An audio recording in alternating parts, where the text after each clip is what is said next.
الحمد لله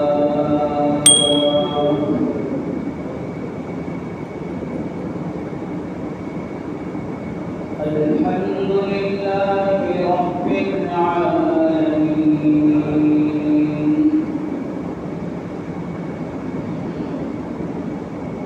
والعاقبة للمتقين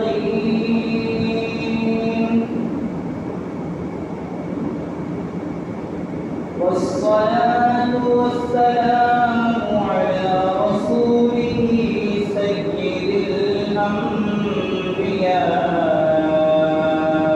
خاتم المرسلين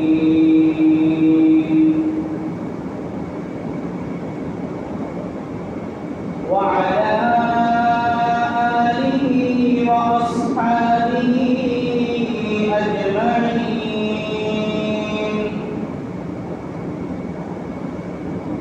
أما بعد فأعوذ بالله من الشيطان الرجيم. بسم الله الرحمن الرحيم.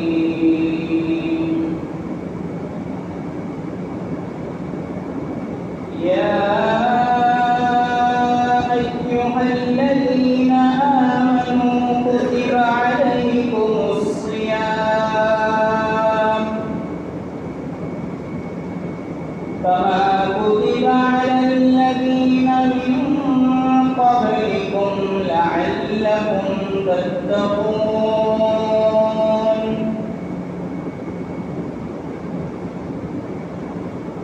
وقال عليه الصلاة والسلام: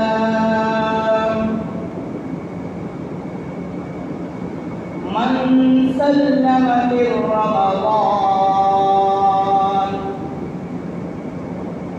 سلمت كل السنة، أو كما قال عليه الصلاة والسلام. صدق الله مولانا العظيم، وصدق رسوله النبي الكريم، ونحن على ذلك لمن الشاهدين والشاكرين، والحمد لله رب العالمين.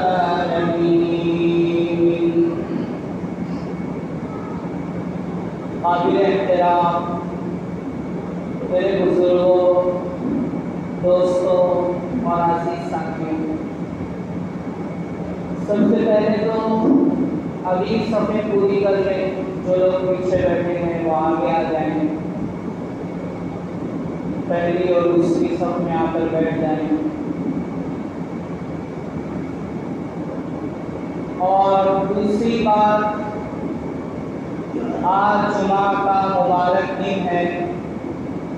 اس دن میں خاص طور پر نبی اکرم علیہ الصلوۃ والسلام نے ہم سب کو درود پاک پڑھنے کی تعلیم دی ہے، ہدایت فرمائی ہے، اور فرمایا ہے کہ اکثروا علی الصلاۃ یوم الجمعہ،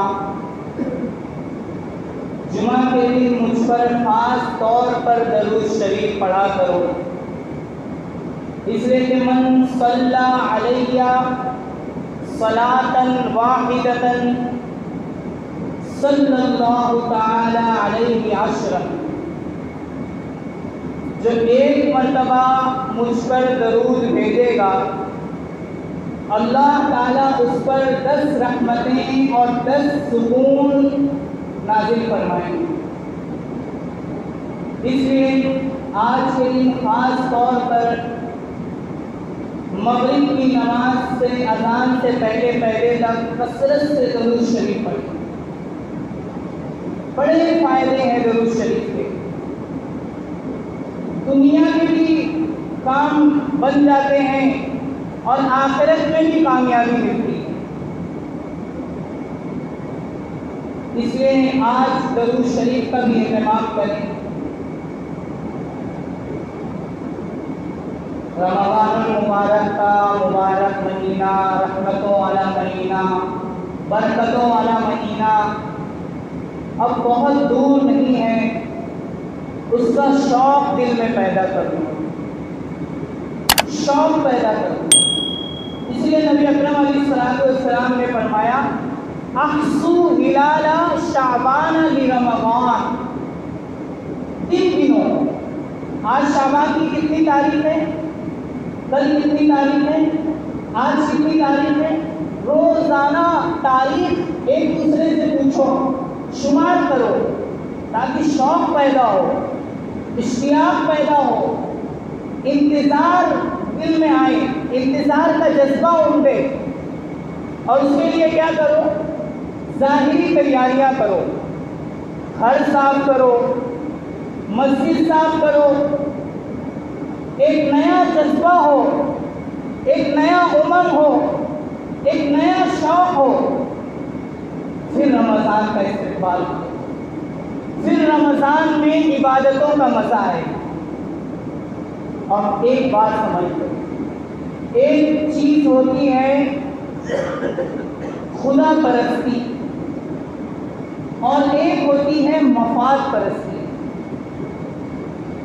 مفاد پرستی کہتے ہیں اپنا فائدہ ہو چاہے دوسروں کا نقصان ہو جائے۔ خدا پرستی کہتے ہیں اللہ کے لیے دوسروں کا فائدہ کیا جائے چاہے اپنا نقصان ہو جائے، دوسروں کا فائدہ مطلوب ہو، میری ذات سے کسی کو فائدہ ہو جائے۔ خدا پرستی، خدا پرستی اسلام کی زندگی کا نام ہے۔ اسلام کی زندگی کا دوسرا نام ہے خدا پرستی۔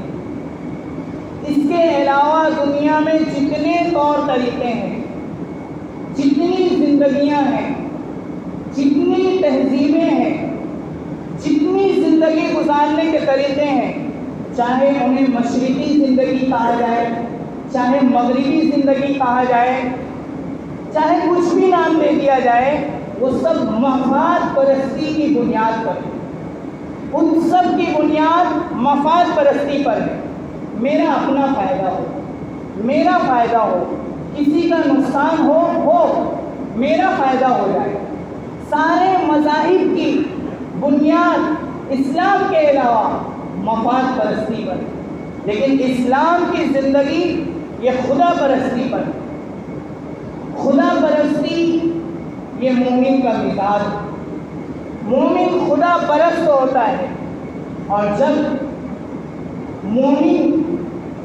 مومن کے معاشرے میں، اس کی سوسائٹی میں، اس کے گلی بازار میں، اس کے گھر میں اور کسی فرد میں اور اسکول میں اور اداروں میں اور پوری دنیا میں کہیں بھی جب مفاد پرستی ہوتی ہے اور مفاد پرستی کا دیمک لگتا ہے تو پھر اسلام کا درخت گرنے لگتا ہے، پھر اسلام کی جڑ کھوکھلی ہونے لگتی ہے، پھر وہ فرد بھی برباد ہوتا ہے، پھر وہ گھر بھی ویران ہوتا ہے۔ جہاں مفاد پرستی ہو، جہاں مفاد پرستی ہوتی ہے وہ فرد بھی ویران ہوتا ہے، وہ گھر بھی ویران ہو جائے گا، وہ معاشرہ بھی ویران ہو جائے گا، وہ بازار بھی ویران ہو جائیں گے، اور وہ ادارے، وہ اسکول اور وہ مکاتب بھی ویران ہو جائیں گے۔ جہاں مفاد پرستی ہو، اپنا فائدہ دیکھا جائے، مومن کا مزاج مفاد پرستی کا نہیں ہوتا، بلکہ مومن کا مزاج خدا پرستی کا ہوتا ہے۔ مومن خدا پرست ہوتا ہے، اور جہاں یہ مفاد پرستی کا دیمک لگتا ہے وہاں پر پھر خدا پرستی نہیں ہوتی، پھر وہاں ویرانیاں چھاتی ہیں، وہاں بے سکونیاں آتی ہیں، وہاں بے برکتیاں آتی ہیں، گھروں میں جھگڑے ہوتے ہیں، باپ بیٹے لڑتے ہیں۔ یہ دراصل باپ بیٹے نہیں لڑتے، آپس کے مفادات ٹکرا رہے ہوتے ہیں۔ بھائی نہیں لڑتے، آپس کے مفادات ٹکرا رہے ہوتے ہیں، محلوں میں ایک مسلمان دوسرے مسلمان سے نہیں لڑتا، آپس کے مفادات ٹکرا رہے ہوتے ہیں، آپس کے مفادات ٹکرا رہے ہوتے ہیں۔ جہاں بھی بربادیاں ہیں، جہاں بھی پوری دنیا میں بگاڑ ہے، وہاں آپس کے مفادات ایک دوسرے سے ٹکراتے ہیں تو پھر بگاڑ پیدا ہوتا ہے۔ ایک ایسا مہینہ آ رہا ہے، اللہ کے فضل و کرم سے ہم سب کو ایک ایسے مہینے کی توفیق ہونے والی ہے جو خدا پرستی کا مزاج بنانے کا بہت بڑا ذریعہ ہے، کہ انسان خدا پرست ہو جائے، مفاد پرستی کی جڑ اکھڑ جائے، خدا پرستی آ جائے، اور مفاد پرستی دلوں سے نکل جائے۔ ایک ایسا مبارک مہینہ آ رہا ہے کہ انسان دنیاوی مشغلوں میں اور دیگر کاموں میں اپنے آپ کو تھکاتا تھا، اب آئے اور اللہ کے سامنے اپنے آپ کو تھکائے۔ کتنا ہم اپنے آپ کو تھکاتے ہیں، اپنے کاروبار میں بہت تھکاتے ہیں، لیکن نبی اکرم علیہ السلام کیا مزاج بنا رہے ہیں، اور ان کا کیا مزاج تھا؟ عام دنوں میں نبی اکرم علیہ السلام اتنی عبادت کرتے تھے، اتنی عبادت کرتے تھے، اتنے نوافل پڑھتے تھے کہ آپ کے پیروں میں سوجن آ جاتی تھی۔ یہ عام دنوں کا حال ہے، اور رمضان میں اور اضافہ ہو جاتا تھا۔ عائشہ رضی اللہ عنہا تو فرماتی ہیں پورے رمضان بستر پہ ہی نہیں آتے تھے، خدا پرستی حاصل کرنے کے لیے، مفاد پرستی کا خاتمہ کرنے کے لیے رمضان سے بہتر کوئی مہینہ نہیں ہے۔ بڑے بڑے خدا کے دشمن جو اللہ سے پورے سال دور ہوتے تھے، وہ اب رمضان المبارک میں اللہ سے دوستی لگا رہے تھے۔ خدا کے دشمنوں کی صفوں میں رہنے والے رمضان کی عبادتیں انجام دے کر اللہ کے دوستوں میں آ جائیں گے۔ کتنے اللہ کے بندے جو اللہ کی نافرمانی کر کے، اللہ کو ناراض کر کے مصیبتوں میں مبتلا ہوں گے، لیکن جب وہ عبادتیں کریں گے تو اللہ کے دوستوں میں آ جائیں گے، اللہ کے ولیوں میں آ جائیں گے۔ اور اللہ نے کہا ہے الا ان اولیاء اللہ لا خوف علیہم ولا هم یحزنون، سنو اللہ کے دوستوں کو کوئی خوف نہیں ہوتا، اندیشے نہیں ہوتے، اور ماضی کا غم نہیں ستاتا، مستقبل کے اندیشے پریشان نہیں کرتے۔ تو کتنے کروڑوں لاکھوں لوگ اپنی زندگیاں بدل دیں گے، مفاد پرست خدا پرست بن جائیں گے۔ ایسا مبارک اور رحمتوں والا مہینہ آ رہا ہے کہ نبی اکرم علیہ السلام اپنے آپ کو اس میں کیوں تھکاتے تھے؟ خدا پرستی کے لیے، اپنے آپ کو خدا پرست بنانے کے لیے، اور اپنے صحابہ کا اور اپنی امت کا مثال بنانے کے لیے کہ پوری امت خدا پرست بن جائے، عبادتوں میں وقت دے۔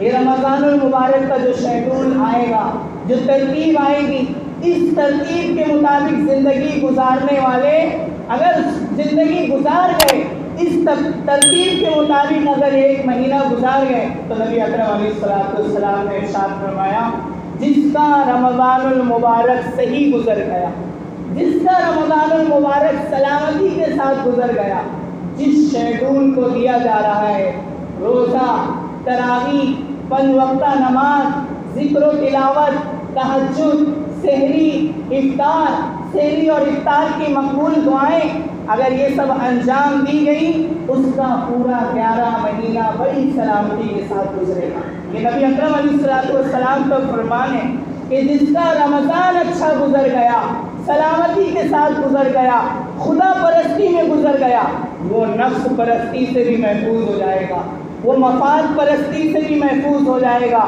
اور وہ دوسروں کی غلامی سے بھی محفوظ ہو جائے گا، وہ شیطان پرستی سے بھی محفوظ ہو جائے گا، اور وہ خدا پرست بن جائے گا۔ یہ مہینہ آنے والا اپنے آپ کو تھکانے والا مہینہ ہے۔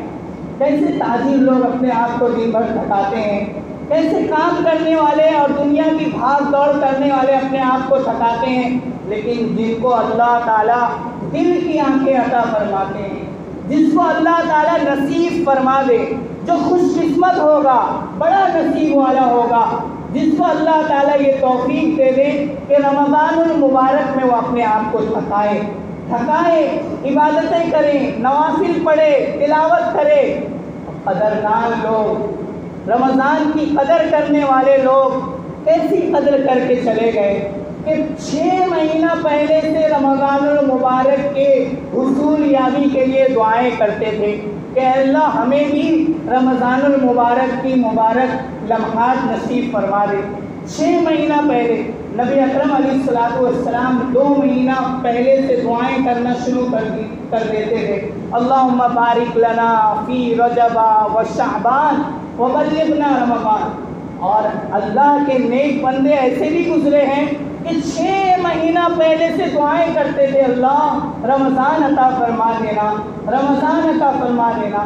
اور جب رمضان مل جاتا تھا اپنے آپ کو تھکاتے تھے نوافل میں اور تلاوت میں اور تراویح میں اور ذکر و اذکار میں تھکاتے تھے.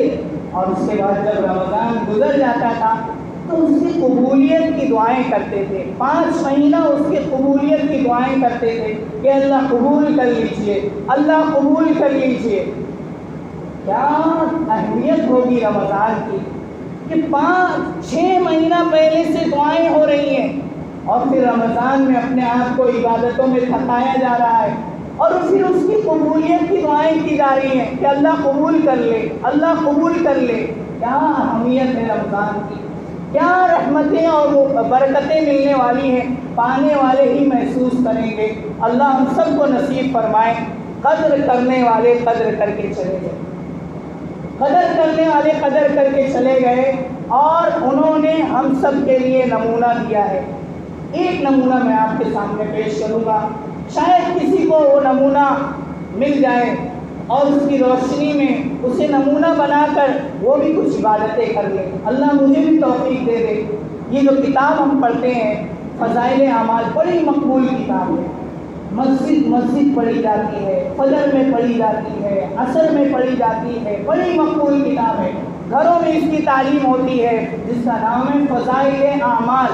شیخ الحدیث حضرت مولانا محمد زکریا رحمۃ اللہ علیہ یہ فرماتے ہیں کہ 40 سال میرے رمضان ایسے گزرے ہیں کہ ہر رمضان پورا مہینہ ہر دن جو پارہ مجھے تراویح میں سنانا ہوتا تھا اس کو صبح سے لے کر رات تک تراویح سے پہلے 30 مرتبہ پڑھ لیا کرتا.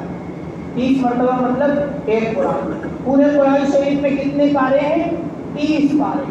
مطلب ایک پارے کو اگر 30 مرتبہ پڑھا جا رہا ہے گویا ایک قرآن پورا ہو گیا.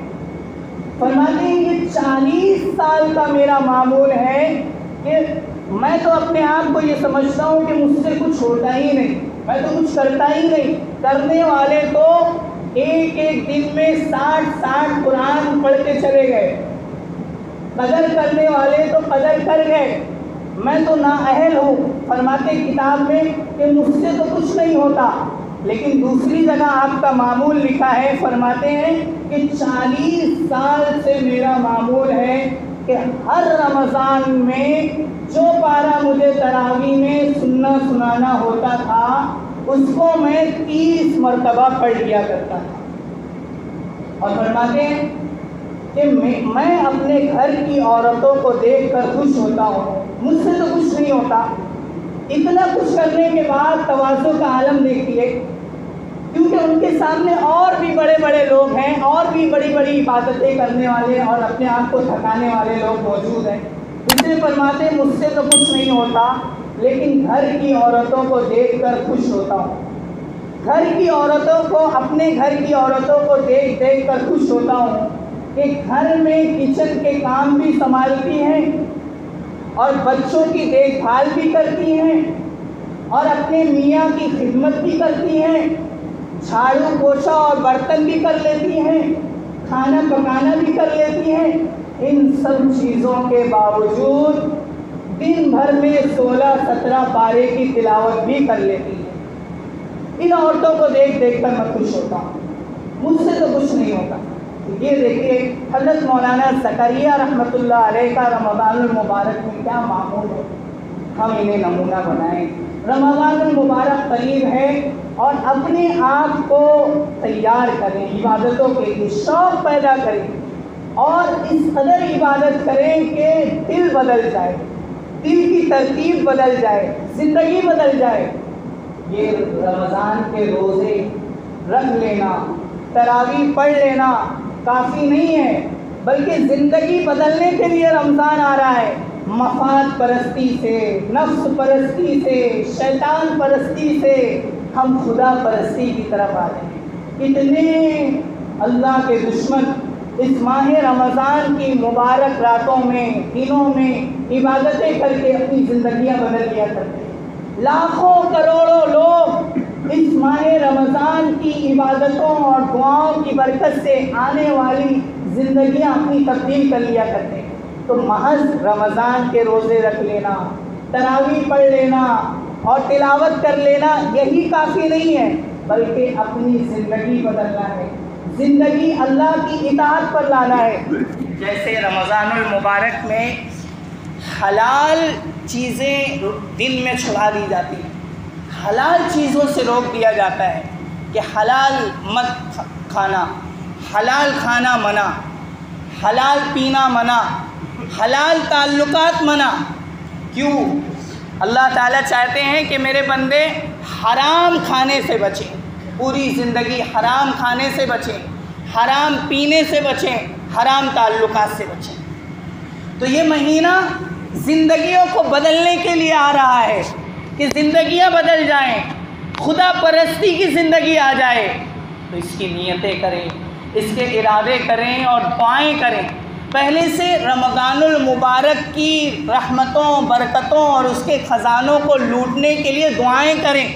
اگر پہلے سے دعائیں نہیں کریں گے، پہلے سے اہتمام نہیں کریں گے تو پھر نہیں ہو پائے گا۔ اس لیے اللہ تبارک و تعالیٰ مجھے بھی توفیق عطا فرمائیں، آپ سب کو بھی توفیق عطا فرمائیں۔ اگلا جمعہ بھی انشاءاللہ شعبان میں ایک جمعہ اور ملے گا اور اس کے بعد پھر ہم رمضان المبارک میں داخل ہو جائیں گے۔ دعائیں کریں، خوب اہتمام کریں، پہلے سے ہی رمضان المبارک کے آنے سے پہلے تہجد پڑھنا شروع کر دیں، اسی طرح دعائیں کثرت سے مانگنا شروع کر دیں، صلاۃ التسبیح کا اہتمام شروع کر دیں، اپنے کاروبار کو مینیج کر لیں، ایڈجسٹ کر لیں، آگے پیچھے کر لیں۔ سیل لگنے والا ہے، جب سیل لگتا ہے تو آدمی اپنے کاموں کو، اپنی ملاقاتوں کو آگے پیچھے کر لیا کرتا ہے کہ سیل لگ رہا ہے، مہنگی چیزیں سستی ملنے والی ہیں، پھر آگے پتہ نہیں ملے نہ ملے۔ انسان اپنے کاموں کو، ملاقاتوں کو آگے پیچھے کر لیتا ہے اور سیل کے موقع پر پہنچ کر وہ چیز خریدتا ہے، اور اگر وہ سیل میں بکنے والی چیز پورے سال کام آنے والی ہو تب تو وہاں ضرور پہنچتا ہے، اپنے کاموں کو ادھر ادھر کر لیتا ہے، ایڈجسٹ کر لیتا ہے، لیکن پہنچتا ہے۔ نیکیوں کا سیل لگنے والا ہے۔ ایسے میں اگر اس سیل سے فائدہ نہ اٹھایا گیا تو پھر آگے کس کو موقع ملے یہ کسی کو خبر نہیں۔ کتنے لوگ ہمارے ساتھ زندگی گزارنے والے تھے، اب وہ ہمارے ساتھ نہیں رہے، ایک لمحہ بھی ضائع نہ ہونے پائے، نہ میرا ضائع ہو نہ آپ کا ضائع ہو، کیونکہ کسی کو خبر نہیں کہ کہیں یہ رمضان اس کا آخری رمضان نہ ہو۔ آگے کس کو پتہ کہ اور رمضان ملے نہ ملے، یہ موقع زندگی میں بار بار نہیں آیا کرتے۔ رمضان ملنے والا ہے، اس کا بہترین استقبال کریں۔ کتنے ہمارے ساتھی ہمارے ساتھ تھے، پچھلے رمضان میں تھے، اس رمضان میں وہ ہمارے ساتھ نہیں ہیں، وہ اللہ کے پاس چلے گئے، وہ زیر زمین سو رہے ہیں، اور ہم ابھی موقع پائے ہوئے ہیں، خوش نصیب ہیں کہ چند دنوں میں رمضان آنے والا ہے، اس کا بہترین استقبال کریں اور ایک لمحہ ضائع نہ ہو، نہ میرا ضائع ہو نہ آپ کا ضائع ہو۔ اللہ تبارک و تعالی ہم سب کو رمضان المبارک کا بہترین استقبال کرنے کی توفیق عطا فرمائے۔ آمین۔ وآخر دعوانا الحمدللہ۔